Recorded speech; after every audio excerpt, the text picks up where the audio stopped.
ఇంతకుముందు మీరు మాట్లాడుతూ కాంశీరామ్ గారు గెలిచిరు కాబట్టి మేము గెలవలేకపోతున్నాం కాబట్టి మేము చెప్పింది వేదంగా మారట్లేదు అనుకుని చెప్తున్నాం. అయితే మాయావతి గారి ఎప్పుడైతే ఓటమి స్టార్ట్ అయిందో, అంటే గెలిచినటువంటి రోజుల్లో ఎట్లా చేసిరు ఏందనే విషయం పడితే, ఓడిపోయిన తర్వాత మొన్న ఈ మధ్యకాలంలో ఇండియా కూటమి ఏర్పాటు చేసినప్పుడు కూడా ఇండియా కూటమిలో చేరకపోవడం, అటు బీజేపీ కూటమిలో చేరకపోవడం వల్ల, ఇండియా కూటమిలో చేరకపోవడం వల్ల అంతకుముందే బీజేపీ అంటే బీఎస్పీ మీద ఉన్నటువంటి నెగిటివ్ మాట ఏదైతే ఉందో బీజేపీ బీ టీమ్ అని, ఇండియా కూటమిలో చేరకపోవడం వల్ల అది మరింత బలపడి ఈమె అంటే సైలెంట్గా ఉండడానికి కారణాలు కానీ, మిగతా పార్టీలతో అలయన్స్లో పోవడానికి గల కారణాలు కానీ ఇవన్నీ చూసేదంటే బీజేపీ బీ టీము బీఎస్పీ అనేది ఆ కన్ఫర్మ్ అని చెప్పేసి మాట్లాడారు. దాన్ని ఎట్లా అర్థం చేసుకోవచ్చు? జనాలకు రాజకీయాలు తెలియకపోవడం, ఆలోచించకపోవడం సరే, నేను వాళ్ళని పక్క పెడితే ఈ పెద్ద మేధావులము, థియరిస్టులము, ఇంకేదో సమాజాన్ని ఉద్ధరించడంలో అనుకునేటోళ్ళకు మినిమం కామన్ సెన్స్ ఉండదు అవలాలను. ఇది అంటే ఉద్దేశపూర్వకంగా ఏంటంటే చాతగానోడు వాడిని ఓడించలేక వీళ్ళు చేసే ప్రచారం. కాంశీరామ్ కూడా మంచి వాళ్ళు అలాంటి వాళ్ళు మాయావతిని బీటీం అంటారు. కాంశీరామ్ గారు ఫస్ట్ పొత్తు పెట్టుకున్నది భారతీయ జనతా పార్టీతో ఫస్ట్. అంటే ఆయన అవసరానికి వాడుకున్నాడు. సరే, దాన్ని పక్క పెడితే ఇప్పుడు బీజేపీ బీటీం అనేది ఇప్పుడు ఇండియా అలయన్స్లో చేరలేదు అంటారు. లాలూ ప్రసాద్ యాదవ్ స్వయంగా చెప్పిండు, మేము మాయావతిని పిలవలే మా కూటమిలోకి.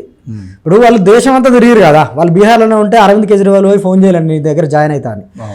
మహారాష్ట్ర వచ్చిర్రు, తమిళనాడు వచ్చిర్రు, ఢిల్లీకి పోయిర్రు, బెంగాల్ పోయిర్రు, తెలంగాణకు వచ్చిర్రు. నువ్వు యూపీకి పోయినందుకు అఖిలేష్ యాదవ్ని కలుపుతావు, మళ్ళీ ఈయనే అన్నాడు మేము పిలవలే, మాకు ఆమె అవసరం లేదంటారు. స్వయంగా కూటమి కట్టిన లాలూ ప్రసాద్ యాదవే అన్నాడు. అంటే మేము అంత సెల్ఫ్ రెస్పెక్ట్ లేకుండా ఉంటాం ఆ పోయి జాయిన్ కాకుండా ఉండడానికి? ఏం అవసరం? మేము కాంగ్రెస్ పార్టీకి రాజస్థాన్లో కంప్లీట్ మెజారిటీ కాంగ్రెస్ పార్టీకి రాలా, మధ్యప్రదేశ్లో రాలా. ఈ 2 సందర్భాలలో కర్ణాటకలో 3 గవర్నమెంట్లను బహుజన్ సమాజ్ పార్టీ మద్దతుతోటి కాంగ్రెస్ ఏర్పాటు చేసింది. తర్వాత ఏర్పాటు చేసి ఏం చేశారంటే వీళ్ళు ద్రోహము, మేము మద్దతు అవుతుంది మీ గవర్నమెంట్కి, మళ్ళీ మా కాంగ్రెస్ అది మా పార్టీ ఎమ్మెల్యేలను తీసుకెళ్తే అలా కలుపుకున్నారు. యూపీఏ గవర్నమెంట్ 1, యూపీఏ గవర్నమెంట్ 2, కేంద్రంలో ఏర్పడే గవర్నమెంట్ మాయావతి గారు సపోర్ట్ చేశారు. మరి భారతీయ జనతా పార్టీకి సపోర్ట్ చేయలే కదా. ఒకవేళ Bharatiya Janata party B team Bahujan Samaj party అయితే కాంగ్రెస్ ఏర్పడే గవర్నమెంట్కి ఎందుకు సపోర్ట్ చేస్తారు? బీజేపీకి అగెనెస్టే కదా. సరే, తెలంగాణలో ఆంధ్రాలో అంటే ఇంకో పార్టీ ఉన్నది బీజేపీ లేకుండా. కేంద్రంలో బీజేపీ అయినా, కర్ణాటకలో బీజేపీ అయినా, రాజస్థాన్లో బీజేపీ అయినా, మధ్యప్రదేశ్లో బీజేపీ అయినా. ఇక మరి అవలగాలను వీళ్ళని అంటే వీళ్ళకి ఇట్లాంటి విమర్శలకు ఆన్సర్లు కూడా పెద్ద చెప్పి వేస్ట్. ఎందుకంటే వాళ్ళు మా నుంచి ఆన్సర్ ఎక్స్పెక్ట్ చేయట్లా. ఒక ఉద్దేశపూర్వకమైన బురజలు కూడా వాళ్ళకి తెలియదు అని కాదు, ఒక క్రూయల్ మైండ్ సెట్. ఇది అంటారు కదా, ఈ జాతులు ఎట్లా ఉంటాయంటే ఓర్చుకోలేని గుణం ఎక్కువ ఉంటుంది.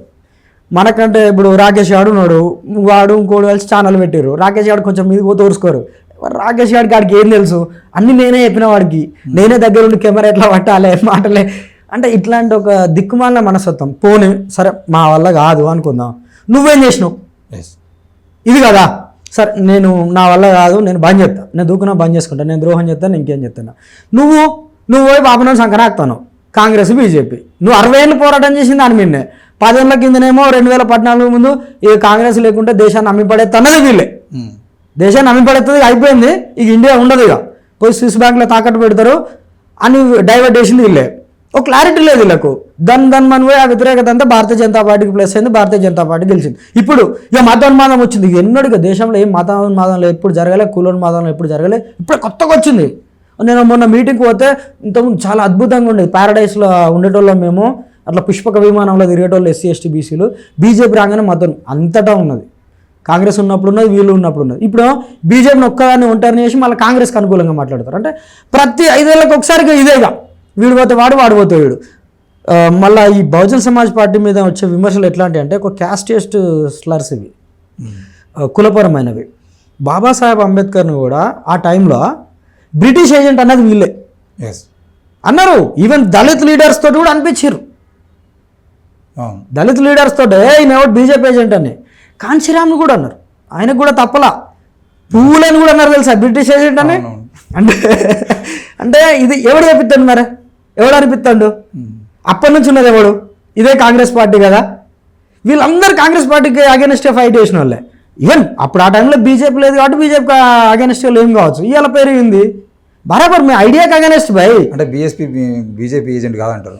ఇప్పుడు మేము బీజేపీ వ్యతిరేకులము, కాంగ్రెస్ వ్యతిరేకులము కాదు, మనవాద వ్యతిరేకులం. ఓకే. మనువాదం ఏ పార్టీ అంటుకుంటే ఆ పార్టీకి వ్యతిరేకం. నువ్వు పార్టీకి వ్యతిరేకం. నువ్వు అంటున్నావు కదా బీజేపీకి, నువ్వు బీజేపీకి మాత్రమే వ్యతిరేకం, మనువాదానికి కాదు. నువ్వు నిజంగా మనువాదానికి వ్యతిరేకం అయితే బీజేపీకి అగైనెస్ట్ ఉంటావు, శివసేనకి అగైనెస్ట్ ఉంటావు, కాంగ్రెస్కు అగైనెస్ట్ ఉంటావు. నువ్వు ఒక బీజేపీ అగైనెస్ట్ భయ్, ఓ బాబునోడి కొట్టి ఇంకో బాబునోడి సంకనాకుతావు. అంతకుమించి నీ దగ్గర ఐడియా లేదు, మన్ను లేదు. ఆ క్షణిక ఆవేశము, ఆ పిచ్చితనము, వెర్రితనము, ఏదో ఉర్రాల కాబట్టి ఉర్రాలా, ఏదో అనాల కాబట్టి. చాలామంది కాపీ ఉంటారు, ఓ పెద్ద థియరిస్ట్ల లాగా, ఏదో అనాల కాబట్టి అనాలా, ఉర్రాల. ఇప్పుడు కేసీఆర్ అంత ముందస్తుకు పోయిండు, చాలామంది అనాలిసిస్ చేసిన మొన్నటి ఎలక్షన్లలో కేసీఆర్ ముందస్తుకు పోతాడని.